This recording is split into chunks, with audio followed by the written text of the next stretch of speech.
Good morning student.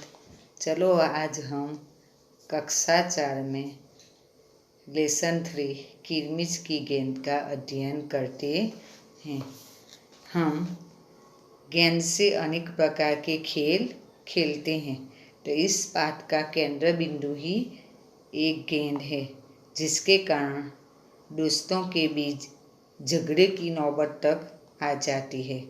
पर गेंद जैसे ही आई थी वैसे ही चली गई और सारा झगड़ा ही खत्म हो गया।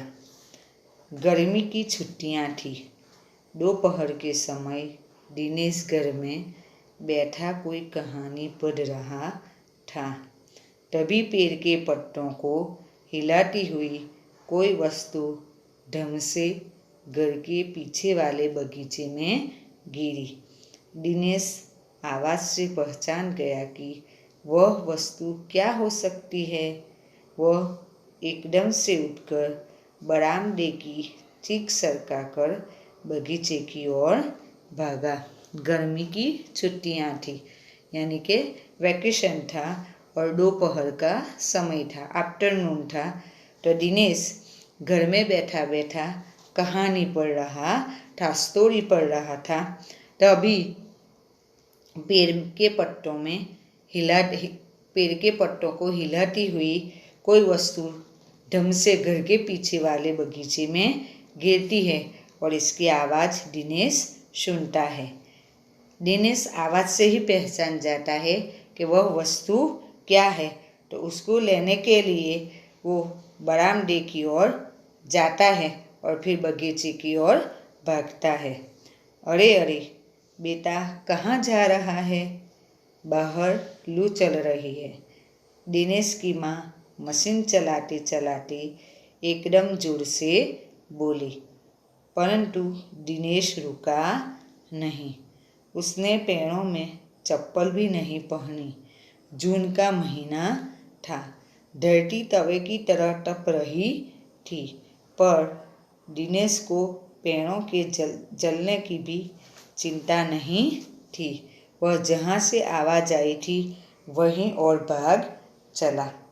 जैसे ही दिनेश वो चीज़ लेने के लिए बगीचे की ओर भागता है, तभी उसकी माँ उसको आवाज़ देती है और कहती है, अरे बेटा, तू कहाँ जा रहा है? बाहर तो कितनी लू चल रही है, कितनी गर्मी है। दिनेश की माँ मशीन पर काम करते करते उनको आवाज़ दे रही है, लेकिन वो कुछ भी सुनता नहीं है, रुकता नहीं है। उसके पैरों में चप्पल भी नहीं थी। जून का महीना था, यानी सख्त गर्मी थी। धरती तवे की तरह तप रही थी और दिनेश को अपने पैर जलने का भी चिंता नहीं थी। इसीलिए वह वो चीज़ लेने के लिए जहाँ से आवाज़ आई थी वहीं और भाग जाता है।